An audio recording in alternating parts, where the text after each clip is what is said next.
future. We're talking real money. Well, it was bad enough before we listened to the news. Now it's even worse. I mean, we've had a terrible week for stocks. Just terrible. That was going to be our top story on today's radio program, soon to be a podcast. But now we also have the Middle East unraveling worse than it unraveled before. So I hate it when it feels like the world is coming to an end. Everybody gets grumpy. Hey there. Welcome to Talking Real Money, where we're going to talk about how all this stuff impacts your money. And we would like you to join us at 855-935-TALK if you'd like to get involved and ask a question or comment on something. 855-935-TALK. That's every Saturday from 3 to 5 Eastern, noon to 2 Pacific. 855-935-8255. I'm Don McDonald. Over there in the Seattle area is Tom Cock. And we're going to talk a little bit about what the market did this week. I don't like talking about what the market did in the last week, Tom. I don't like it. I know. You're diametrically opposed. I am opposed. You're jumping up and down. Let me tell you, there until you told me, I did not even know it went down. Yeah, and it didn't go down. It went down a lot. I mean, you heard. Okay, I didn't know that either. Yeah, it's for stock investors, the worst week of 2024. And I think there's been 12 of them or 13 weeks or something. I mean, so this is big deal, big news. The major index is down over 2% each this week because you mentioned, geopolitical things. You mentioned domestic economic matters, right? Price pressures. But here's my favorite quote out of all this. This is really good. I'm glad you have a favorite because I don't. This is really good from Harvard economist Jason Furman. He told CNBC this week, "Fool me once, shame on you. Fool me twice, shame on me." He says, "We've now had 3 months in a row of prints coming in above just about what everyone expected. It's time to change the way we think about things going forward." What does that mean? Right? That means everything is what it means. Still don't. What is everything? It means quit trying to predict what's going to happen with interest rates, with prices, with Well, why didn't he just say that? Well, because he's an This is Harvard speak. He should have said, "Hey, folks, quit trying to predict stuff." There. Yeah. Thank you. But now go about your day. A school that was established in the 17th century. I mean, there's got to be a little more, mystic to the whole thing. But he's absolutely right, because remember when we started 2024, we were going to get, 6 or 7 rate cuts, and then it went to 3. And now it's, I guess, if you believe the futures markets, at 2. And some people are saying none, right? And some of them will be somewhat right at some point in time. Exactly right. I'm trying to do as much economist speak as I can. I know, somebody somewhere will be right sometime. Yeah, exactly. But what that's all meant is, as I said, stocks don't like uncertainty. No, they hate it. And the S&P 500, which had been up near record highs, is now only up year to date on 8.2%. Only 8% year to. I mean, that's kind of a tough one to take. Here's the bright side of life. Please. Always looking for it, as you know. 8% year to date. Yeah, 8.2 translates into times 4. 30 some odd percent annually. That would work. Yeah, that annualizes out really well. Yeah. Well, you know what I find fascinating now? It's going to be fun because if you noticed the week prior when we were at all the record highs, all the prognosticators were saying we're resetting our new mark for the end of the year. It's going to be higher than what we thought. I wonder now after this last week. If now it's going to be lower than what we thought. And what are we going to do? If Iran attacks Israel, it's going to be the world is coming to an end and we'll all be dead soon. And again, someday, somewhere, somehow, you're going to be dead. Pretty sure. And then you won't care what the price of anything is, right? Yeah, it'll be up to your kids or your grandkids to care about that. There you go. Carry on. And then they'll be dead someday, too. This is my new gloomy outlook on life. This is very cheery. It's spring. Because by the way, there is very little chance you will see a 30% return for stocks in any given year. So please put that right out of your little heads.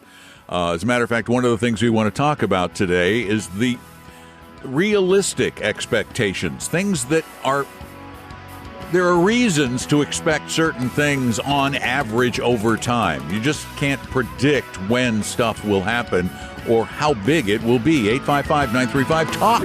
Tom and Don are talking real money. In medicine, a second opinion might save your life. With investing, a second opinion might save your future. The trick is getting one without a high-pressure sales pitch. Well, I'm Don McDonald, and if you've been listening to Talking Real Money, you know that our goal is to help everyone create a brighter future by investing and managing money better. That's why, in addition to helping everyone on our show and podcast, we are also committed to making our 100% fiduciary advisors at Appella available to help everyone make the best financial decisions based on science. So if you're being pitched a financial product or a system, make sure you get a second opinion with no cost, no obligation, and no annoying sales pitch by going to TalkingRealMoney.com or call 800-386-3004. That's 800-386-3004 or TalkingRealMoney.com. Your guides to a really great financial future. Tom and Don are talking real money. And our phone number for you to call us live, if you're listening to the show on Saturday, or if you're just calling on a Saturday, is 855-935-TALK, 855-935-8255. I'm Don. That's Tom. And good thing we got film material. Is that a nice day I see out your window? Yeah, it's kind of shocking here in just barely mid-April, and we're going to be 60 degrees. So it's not the season for that.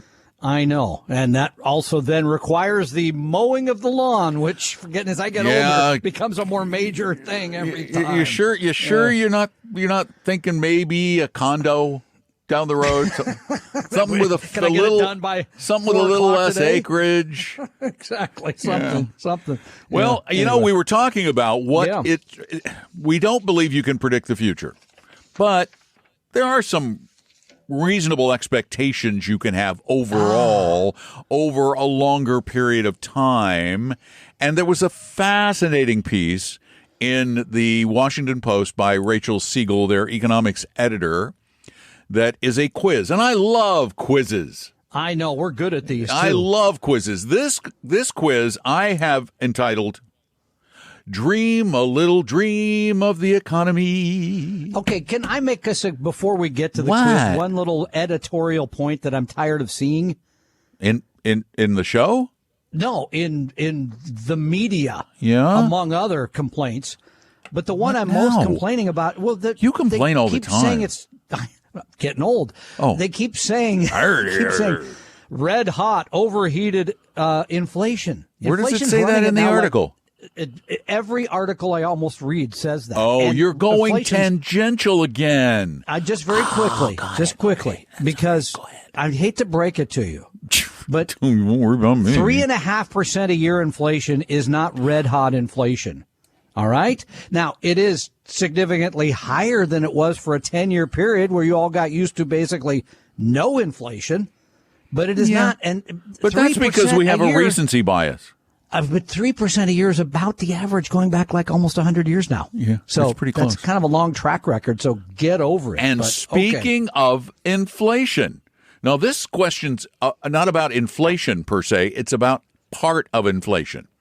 There are two parts to inflation. There's the price part and the wage part. Yeah. They kind of go together.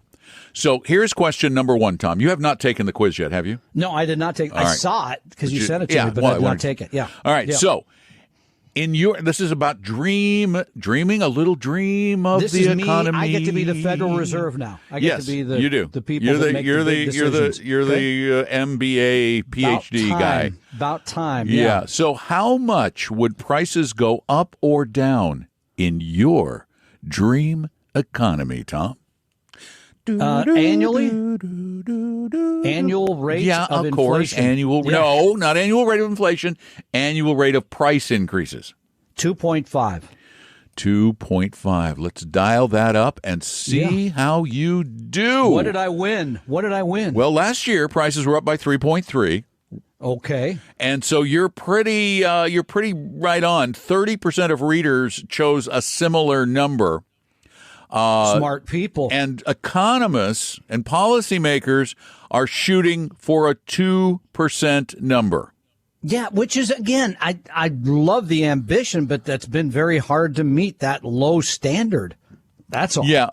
So yeah, basically, though, we're in the realm of reasonable right now. If they go a lot higher, then you're going to see the Fed push against them. But for right now, because they're in the hanging out in the reasonable price range, the thinking is the Fed's just going to hang in. Now, how about the other side of the coin?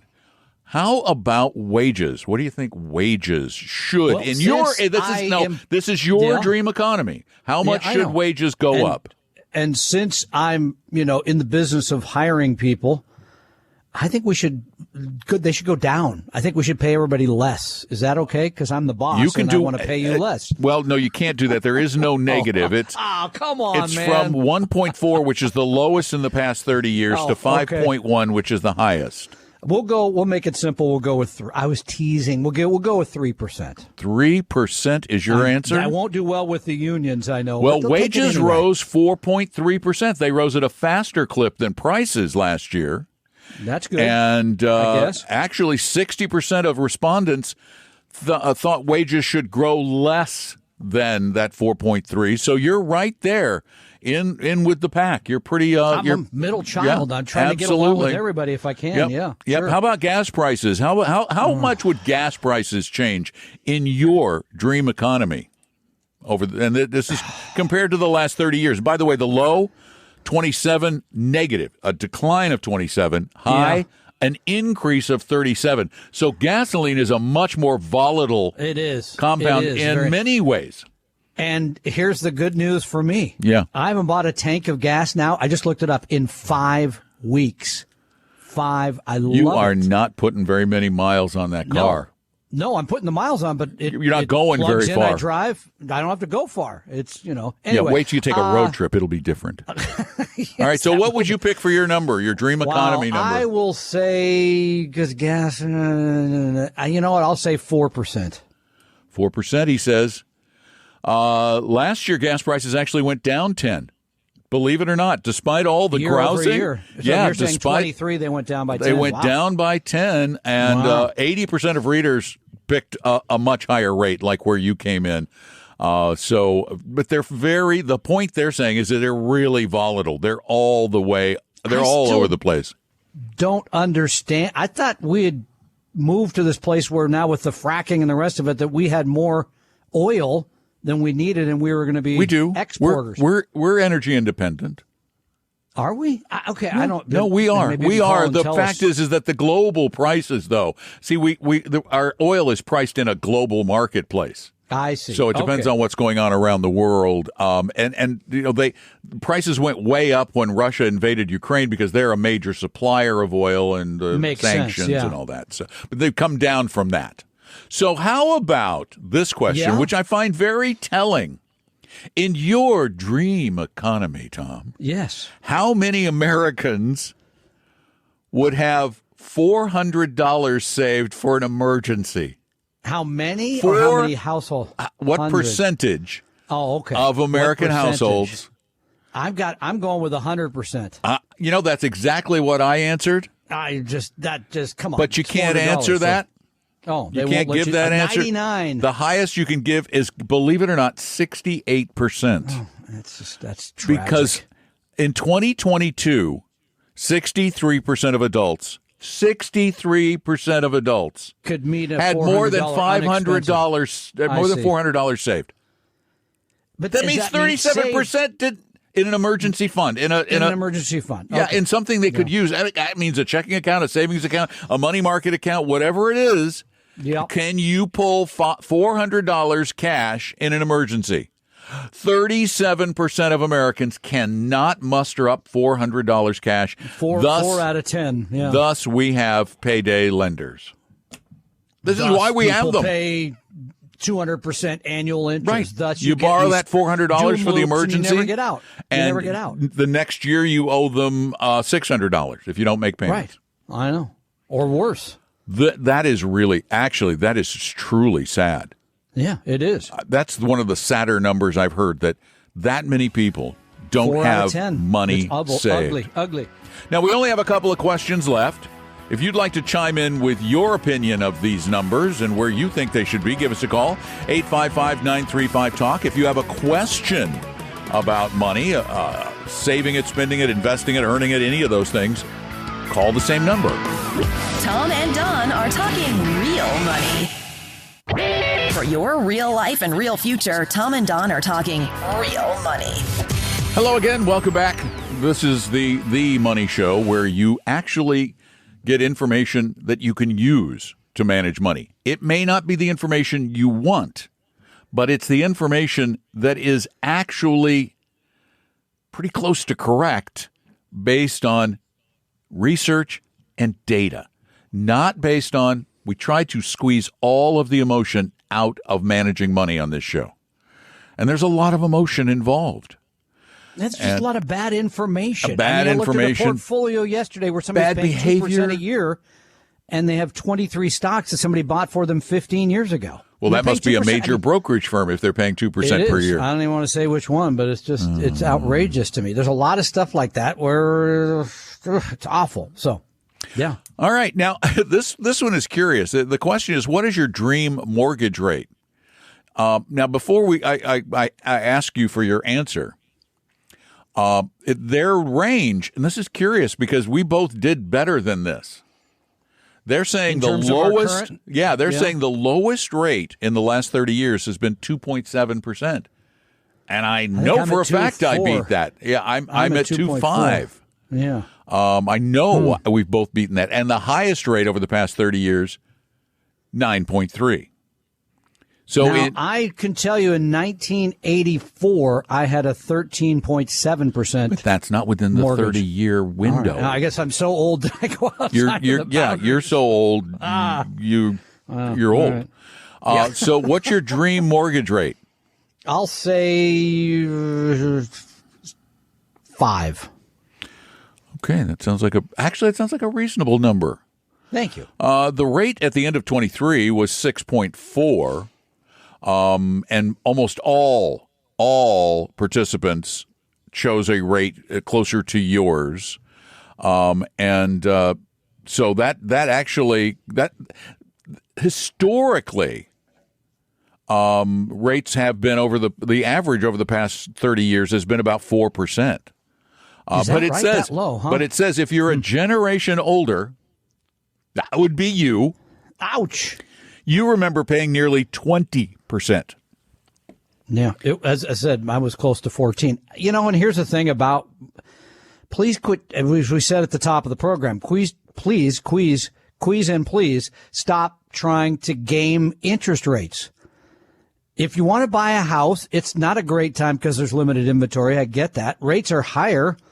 They're not historically high by any stretch. No, not 50-year historically high. No, looking at your lifestyle, what fits your lifestyle. So it's not a good time, but it's also not the worst time. I'll put it that way. Okay, that makes you feel better. In your dream economy, what would the annual return for stocks be? Oh, I don't know, 60%. No, kidding. Highest is 37. Okay, and lowest 37 negative. Oh, no, I don't want that because year over year, 37% decline means you're broke in 3 years. Less than 3 years. 30. I'll go with the traditional 10%. Yeah, I thought that was where you were going to go. Traditional 10%. And last year was 26 positive. Last year was a very, very good year. People have already forgotten that. Wow, yeah. What a great year it was. But generally, they don't give a number. They say the market trends up. And it's funny. They said 80% of readers chose a figure below the S&P 500 performance in 23. I would hope so. But you know, it's curious. When you mentioned 10%, I was thinking about that. If inflation is at 3, and we talked about economic growth or growth at a certain rate, Oh, Yep. no, we haven't gotten to that yet. That's next. We talked about wage growth. Let's talk about economic growth before I bring this point up. How fast would your dream economy grow annually? 4%. That's a decent number. Yeah, it's moderate, but it's still pretty hot. Last year it was 2.5. Yeah, right. But basically, gross domestic product doesn't increase as much as we would expect. And that's what's really interesting. It calls you a clear-eyed optimist, by the way. It says you're an optimist. Well, you knew that. Yeah, I knew that. But here's what I was getting to. The fact that we have had a 10% per year average annual return for U.S. equities over the last 100 years almost. Basically, yeah. Mm-hmm. Doesn't make sense. And I'll tell you why in a minute. Because there's an aspect of speculation built into that number. Yeah, it's not purely the I know, numbers, but just on a pure sensibility basis, I want to talk about what that real number ought to be. Tom and Don are talking real money.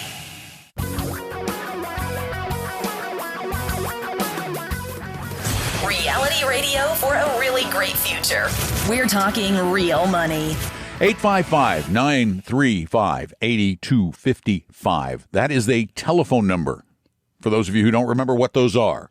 I know you still use them, but for texting. You can still use it for speaking. Seriously, you dial that number, 855-935-TALK, and you dial that between noon and 2 Pacific time on Saturday or 3 to 5 Eastern time, and magically, our voices can actually talk to one another. You can ask us questions. Texts in to the same number? Will that work? No, texts do not work on that number. I'm just asking. It's an old-fashioned digital computer Is it rotary? line. No, it's old-fashioned digital. Okay. It's all VoIP. Remember? Okay. You don't even remember what Sure. VoIP happened. That was a stock or something. It came and went so quickly you didn't even notice it. It was like just dial that up. quick. It was like dial up over copper and cell phones. And Tom went, "Oh, is there something in between?" Yeah, it was called VoIP. I'm still working on my BlackBerry, so I don't really know what you're talking about. So. And for him, it's actually a real BlackBerry. It gets a little squishy, and he has to get a new one. Well, it's spring. There'll be new ones soon, so I'm ready. No, fruit. Anyway, 855-935-TALK. Give us a call. Talking before the break about the return of the stock market. Now, there are a lot of things that factor into the return of the stock market, but one of our biggest arguments for being in the stock market is that it reflects the overall growth of the global economy. It reflects that. Now, if it actually totally followed that, you would expect that stocks would, on average, year over year, grow at about 5 to 7% per year max. Because when you factor in a 4% economic growth rate and a 3% inflation rate, that's There 7. you go. Yeah. But they do better than that. And there's a reason why they do better than that. And Tom mentioned it. Well, there's speculation. I just was watching somebody yesterday on financial television, which I shouldn't watch, but who was talking about NVIDIA and saying NVIDIA is like RCA. People pump, because remember RCA were the ones responsible for radio 100 years ago. Oh, heck, and they had the radio stations and all that. But people pumped up the stock really fast at the beginning. He's saying NVIDIA is the same thing. People are thinking it's going to mean this much in revenue eventually, but they're putting all that into it today in terms of the stock price. So there's a lot of that when you invest in stocks, of course. Yeah, RCA was the big player in radio. They owned NBC. That's right. And they built David Sarnoff. They built all the radios and they had a vertical integration, as we used to call it in the day. That's right. And a lovely little dog listening to an old-fashioned My dog never listens. Do your dogs listen? They bark. They don't really listen, though. Oh, no, my dogs listen. Your dog doesn't listen. No. No, but my dogs, bam, they'll bark, but a command, it's like, "Oh, sorry, Dad's mad." Okay. Which the dog I can kind of take, but when my wife today said, "Your show starts at 11 today, right? Good luck." How long have you been married? How long have you been doing this show? Not long enough. When did we start doing this show on Como? On Como, this It's been state? more than a decade. It's been more than a decade. That I know. Now, we did it on some other stations before that. We did. Okay. Yeah. Lots of other stations. I think we've been on every Coast news to talk coast. station except one, I think, in Seattle. Or have we been on all of them? Have we been on that other one? I think The other you're big right. one? Yeah. Yeah. I think not the FM. Yeah. No. Never been on that one. Okay. I've been as a guest on that one, but I've never. But pretty much all the news show. talk AMs, we've been on all those. Yeah. We've had We've been shows on all of those. Yes, we did. Even Yep, ones that that's a don't good exist point. anymore. That's right. You're right. See?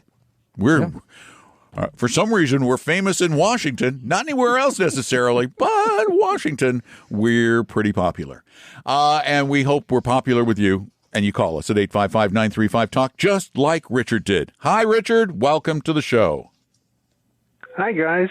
So the question I have is basically a fiduciary question. When I used to work with our Fidelity person a few years back, I'd say, "Oh, are you working as a fiduciary for us?" He said, "Well, if you want me to, I will." And so we've had that agreement, so to speak, for quite some time. So this last time when I chatted with him, he said, I asked him, I said, "Do you act as a fiduciary if we want you to be?" He says, "Well, no." He says, if you give us the money and we run the portfolio for you, yes, we will be a fiduciary. And but you other raise than a that, great point, and I need you to hang on with me just a minute, Richard. Tom and Don are talking real money. Do you suffer from hodgepodgeitis? I'm Don McDonald, and hodgepodgeitis is a disease of your investment portfolio whose symptoms include lots of stocks, loads of random loaded mutual funds, and maybe an annuity or two. Most who suffer from hodgepodgeitis dread opening their quarterly portfolio statements. They feel lost and confused. Investing seems overwhelming and the financial future uncertain. If you believe you suffer from hodgepodgeitis, see a 100% fiduciary investment advisor immediately. A proper diagnosis is the first step to creating a portfolio with a purpose based on a personal plan. Start on the road to recovery now by scheduling a free meeting with an Appella advisor at TalkingRealMoney.com. There is no cost, obligation, or high-pressure sales pitch. Take the first step at TalkingRealMoney.com or call 800-386-3004. Hodgepodgeitis is not a real disease, but treating it has been shown to improve mood, reduce fear, and even lead to a brighter financial future. Results may vary. Your guides to a really great financial future. Tom and Don are talking real money. Well, this is a most interesting question that came into us at 855-935-TALK. Most interesting indeed. Richard is on the line with us, and Richard works with Fidelity, the brokerage firm, wirehouse. They're also advisors and brokers and dealers and wheelers Talk about, and whatever they are. Vertical They're integration. Big. Yeah, they have funds. They do everything. Anyway, Richard asked his broker, "Are you acting as my fiduciary?" And this is the first time in my 37-year career on Money Radio, 40-plus year career in the business, that I've actually heard someone tell the truth. Richard. So well done. He's telling the truth. He can act as a fiduciary if you want him to. But in your relationship where he buys and sells the things you want, he is only acting in your best interests. And right. So we have a number of mutual funds, some just regular mutual funds and some index funds and so on and so forth. But as I mentioned, in years past, he would say, "Yes, if you want me to, I will do that." But this last time when we talked to him, he said, "No, unless you have your money turned over to us where we act as your actual person managing the fund." That is correct. That is absolutely the way most fiduciary relationships work in this business, is that you have them manage your account. You give them a limited power of attorney to do things on your behalf that they believe are in your best interests. And out of curiosity, what do they want to charge you for that? Oh, I don't know, because we've never looked at that. I've just done it pretty much on my own. And when we talk to them every year and a half, they'll look at what we have and they'll say, "Well, you can take a look at this, or I might suggest this ETF," which we did. And so I take that information and I cogitate on it for quite a while, and either I make that decision to do it or I say, no, I'm not going to do that. So I'm kind of getting advice from him, but he's not pushing the issue to try to get me to buy and sell stuff. Which is good. Yeah. And how old are you, Richard? 81.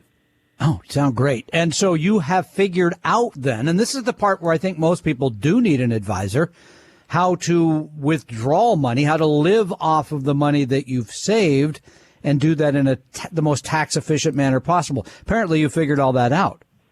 Yeah. Right, yeah. Which is awesome. I mean, that's the toughest part of, I think, for most people. It's not the portfolio construction because, heck, we give out free portfolios on our website. There's all kinds of that. But it's when you get to retirement and you got to start living off the money, you got to claim Social Security, there's a lot of other factors. Then most of the time I say at least see an advisor, probably have them write a plan, and then for most people, again, have them manage your money so that you can take the money out in the most efficient manner possible. But well done. And again, we've got to say something nice about Fidelity here. For being honest. Really good to hear. Yeah, that's pretty straightforward advice. Yeah. So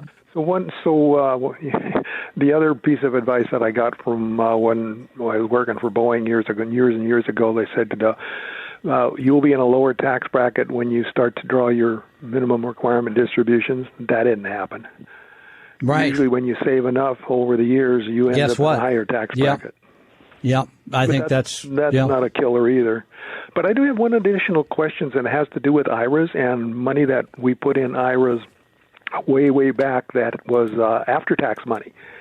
And so consequently, you have to fill out all the right forms and take out after-tax money as well as pro-tax money. Is it possible to take out all of the after-tax money that you put in principal and leave just the interest on that and the pre-tax money in your regular IRA, or can you not do that? No, because everything that comes out, it's not going to matter because everything that comes out of an IRA is taxable. But he's talking about after-tax. So you're talking about a Roth or a really truly after-tax account? This is a regular IRA that for 4 years way back in the 80s, we put in the regular amount that we were allowed to, but then we put in some after-tax money also as principal to go in there and help build it up. You're not supposed. So you're not take supposed to do that. No, you still have the limit though. Whether it's correct. Oh, okay, so you put in a deduct. How much did you put in the give me an example from one of these years? How much money did you put in in that year? Oh, we might have put in $1,100, $1,200 per person for my wife and I. Okay, so you put some in that was deductible and some that was not deductible.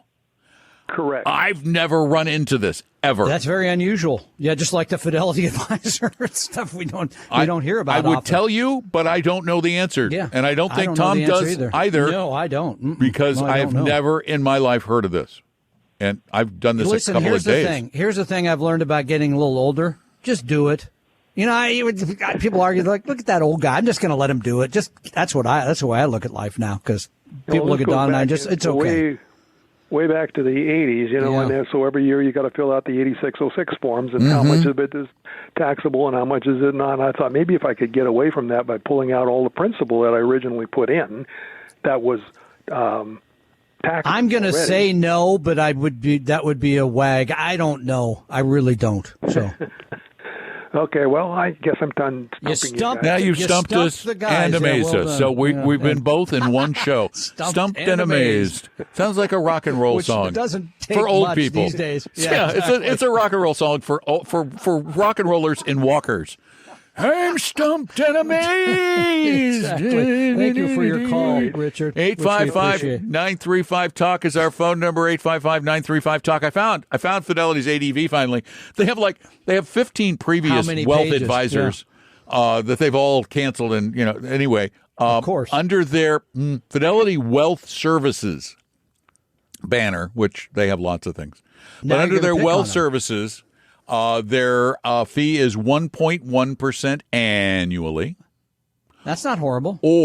That's that's a mutual fund ETF portfolio. Yeah. Under a more private wealth kind of thing, wealth management and private wealth management. The customized. This one includes more advising and discretionary investment. 1.5. Anyway, 0.5 to 1.5. Look at you. Okay. Well, that's just a guess. And like then the money coming up to out an of the IRA. additional fee of 0.4 for management of certain individual security strategies. Well, so it can't be as they're high. going to be doing stuff to try Fancy. to help your tax Fancy situation, hopefully. Yeah. So anyway, I got that for you. Interesting. Anybody Richard, wants thank that? you. Great call. It was call. fascinating. Yeah. Because Take we the hear money, so don't many tell times, anybody. Yeah. but no, about the fiduciary thing. Yeah, no, most great. people call and say, my advisor's with Ed Jones, and he says he's a fiduciary. Well, he Always. might be, and Yeah. he might not be, or she. Or, with Raymond James, always a fiduciary. Might be, might not be. But you see, as a firm, the key is you want to work with a firm where you don't have any ambiguity.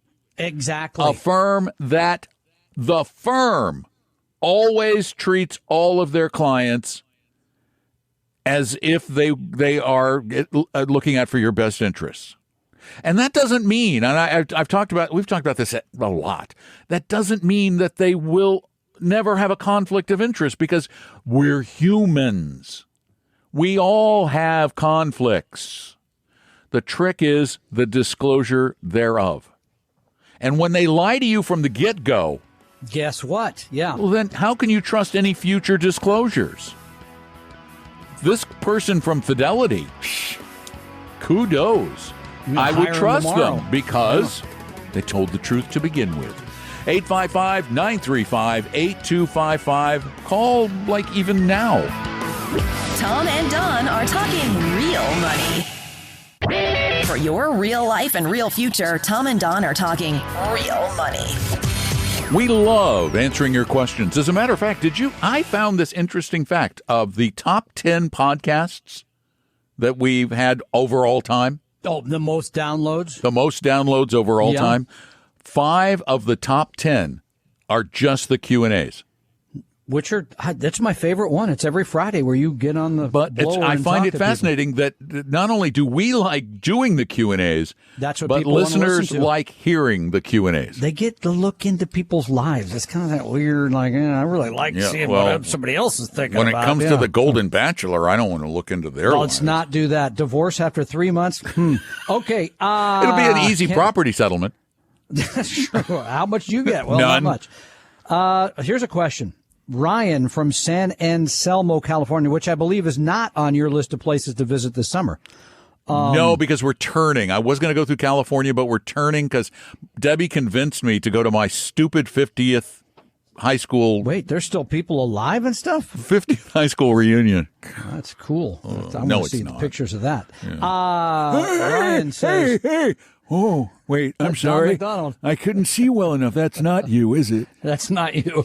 Ryan writes, in addition to maxing out retirement savings, well done, I keep a 6-month emergency fund for use in a lost job situation or other unforeseen calamity. That's perfect. Good. But I'd like to save some additional money for purchases like a new car or vacations. We could take a bit more risk with this kind of savings since the spending would be optional and the time horizon is probably 2 to 5 years or more. Do you have a recommended strategy or portfolio for investing this type of cash? We're going to have a difference of opinion here, which is good. It's healthy. This is a scenario in which I would absolutely go with a bond ladder, a CD ladder or a bond ladder, one or the other, treasuries or CDs, because you're going to have 20% of the money rolling over every year. So it's like, oh, I'm going to use it this year. Or if you're not going to use it for a while, you roll it back in. That way, 20% of the money every year becomes available, and you're going to earn. Currently, you're going to get an average rate of about 4.6 or something, 4.4. What do you think I was going to say? BND. Yeah, and it's not because your strategy probably wouldn't end up making people more money. We don't and of course know. It has no volatility. It's no volatility. Right. I mean, which is great. It's just that so few people I run into can do it. I mean, they setting it up, following up. It takes a amount of work. It is a challenge. And the nice thing is Schwab has a bond laddering or a CD laddering tool, I should say. That's quite good. I've used it. It's quite good. There's so few people but it requires discipline. Yeah. It's not just the discipline. It's kind of the know-how. So, yeah, I would say BND, you could go something BND shorter. is certainly easier. You could do, what is it, BSV? I think Vanguard has a shorter duration. Short duration, or go with with an intermediate treasury, which is going to give you a duration of about 5 years. Yeah, somewhere around there. Any of those I think would be fine. I mean, again, the key here is, I think what people are saying is there a way to make more money on that money? We're always going to try to do that because you're going to lose. Yeah. You don't want to lose that money. You never want to game it. You want to make it low volatility so it's comfortable. You want to get what the market will give you, but with a high degree of safety, because it is money you are going to use. The plan is to use it sometime within 5 years, which means you can't wait out a bad market. And if you need more help managing your money, go check us out, talkingrealmoney.com. The opinions and views expressed on this podcast were current on the date recorded. Opinions, estimates, forecasts, and statements of financial market trends that are based on current market conditions constitute our judgment and are subject to change without notice, including any forward-looking estimates or statements which are based on certain expectations and assumptions. Although information and opinions given have been obtained from or based on sources believed to be reliable, no warranty or representation is made as to their correctness, completeness, or accuracy. Information presented on the podcast is not personalized investment advice from Apella Wealth. The views and strategies described may not be suitable for everyone. This podcast does not identify all the risks, direct or indirect, or other considerations which might be material to you when entering any financial transaction. Past performance does not guarantee future results, and profitable results cannot be guaranteed. We hope you realize that the information provided on Talking Real Money is for informational, educational, and hopefully enjoyable purposes only. The podcast is not trying to get you to buy or sell any financial products or securities. Instead, the program is provided as a public service by Apella Wealth, a fee-only registered investment advisor. Please see Apella Wealth's ADV Part 2A on our website for information regarding Apella's fees and services. Apella Capital, LLC, DBA Apella Wealth, is an investment advisory firm registered with the Securities and Exchange Commission. The firm only transacts business in the states where it is properly registered or excluded or exempt from registration requirements. Registration with the SEC or any state securities authority does not imply a certain level of skill or training. Apella does not provide tax or legal advice, and nothing either stated or implied here should be inferred as providing such advice. Thanks for listening, and please visit TalkingRealMoney.com for more information and important disclosure related to performance of any specific index or fund quoted in this podcast. I think I need a nap.